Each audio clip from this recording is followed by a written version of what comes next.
In front of me is Lenovo Tab M8 3rd generation, and today I would like to show you how you can switch on or off adaptive brightness on this tablet.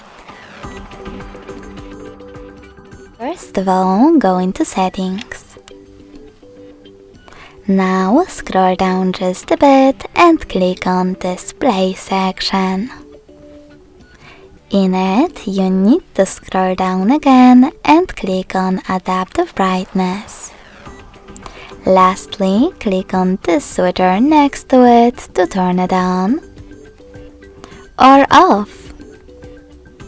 If you want to, you can always go into Tab menu instead and manage Adaptive Brightness thanks to this shortcut.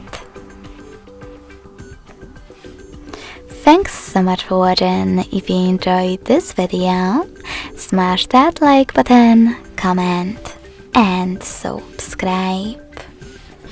Bye!